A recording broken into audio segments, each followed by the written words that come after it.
The final day of racing in the 2026 Westbridge Funds Road National Championships, and it was the road titles up for grabs, starting with the women, the elite women and the under-23s racing together 107 kilometres around the commanding course taken in Kings Park. Nervous start among the riders involved in the early fall. Previous winner of the race, Brodie Chapman, she wasn't too concerned, calmly got herself going once again and returned to the main peloton. Warm weather conditions with the temperatures heading up towards 35 degrees as they made their way alongside the Swan River. It was predominantly a headwind up through Kings Park, and it didn't take long for the attacks to get underway and another crash within the peloton. Fortunately, nobody seriously injured and able to get rolling once again. Soon, the race settled down and a breakaway group of 3 formed off the front. And amongst them, it was important to make sure that Jaco Alula were in the thick of it. Josie Talbot it was who went off the front to fly the flag for Australia's #1 team. It had been a successful campaign for Josie Talbot, getting the bronze medal in the individual time trial, likewise in the criterium at Northbridge on the Friday. She was soon joined by 2 more. Ruby Taylor from Team Redcat, her first year out of the under-19s, making it across, and Caitlin Nicholson from Zip Track, Butterfield Zip Track Racing, also joining them. 4th place 1 year ago, ever aggressive, getting into the breakaway once again.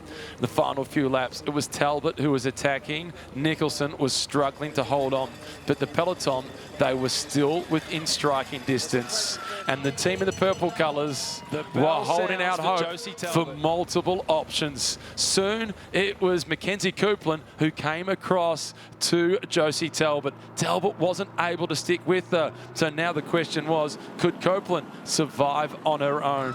She got out to a maximum lead of 30 seconds and she held it all the way to the finish, taking the elite and under-23 Australian Road Championships. It was then the sprint for the minor placings. It was Ruby Roseman Gannon taking 2nd position. Neve Bradbury was in 3rd.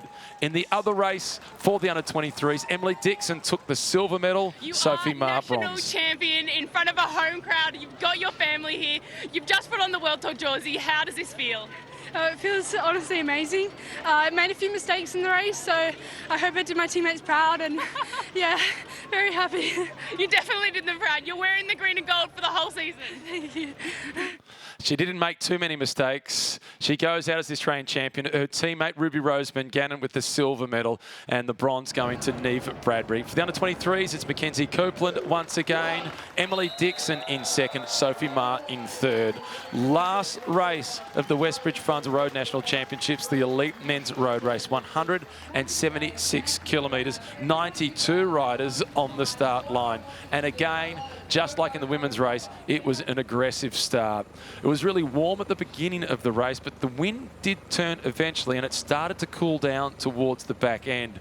But there was a strong breakaway of 14 riders, and many believed that that was going to be the winning move as they got to a lead of some 4.5 minutes. Luke Durbridge wearing #1. He was in the breakaway, front wheel puncher, no panic, no problem. He returned to the leaders, which also included his teammate, Ben O'Connor. They had 2 in the move. Team Brennan, they also had 2 riders in the move. Case Body Wrap, they had 3. The sprint sensation, Sam Welsford, was also there. Hence, Ben O'Connor wanted to make the most of Malcolm Street every single time to go on the attack and get rid of the fastest finisher in Australian road cycling. Time checks from the side of the road. Ben Carman, ever aggressive. He was in the early breakaway, but as they were getting down towards the business end and the heat was taking its toll, he lost contact. So too did Chris Harper.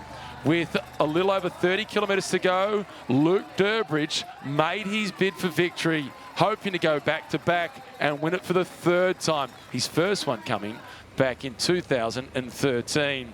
The peloton, for a long time throughout the race, looked as if they were out of contention. All of a sudden, with 2 laps to go, Platt was confident, but the peloton saw that they had a chance. Bell lap, 13 kilometres to go. Durbridge still with a 1-minute lead, but the reactions were coming, and it was Team Brennan in the orange colours who were going to the fore.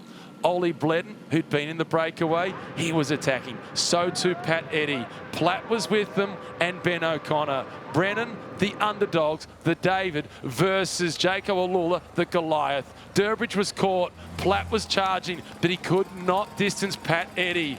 Eddy breathed deep and set himself for the sprint finish. An Australian under-19 road champion. He hadn't won much since. He took out the elite road title, the biggest victory in his career, announcing a potential return to the World Tour. A victory of Pat Eddy of huge significance. It was Luke Platt in second position for the second year running. Rounding out the podium, the 20-year-old from Canberra, it was Oscar Chamberlain. Well, thanks to Westbridge Funds, Patrick Eddy, you are the Australian National Road Champion.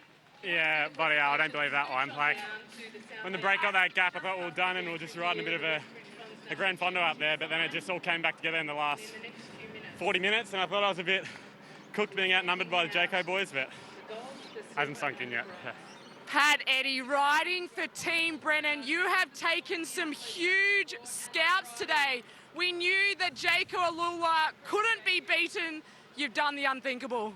Yeah, like, I thought they had us there too with the breakaway, and I thought Durbo was going to do it again, but yeah. Saunder and Ollie were amazing in that last hour, and Connor as well, just with me all day. Like, I think we're definitely the new kids on the block. You won the under-19s. You're now the elite champion. You've come back from Picnic Post-NL back into a domestic team. What does this win mean for you? Yeah, it means everything. I haven't won, pretty much have won nothing since I won the Junior Nationals, and sort of lost myself as a rider the last few years, and just saw this as an opportunity to get back to racing aggressive, having fun, and full credit to Tim Decker and Graham Moffat and everyone from Brennan. I think I've refound myself a bit, and told Rudy Kemner I'd make him look a bit silly when he gave me the flick, so that one's for you, mate. What was going through your mind trying to hold Plappy's wheel on that last kilometre? Not much, just a whole lot of lactate, really.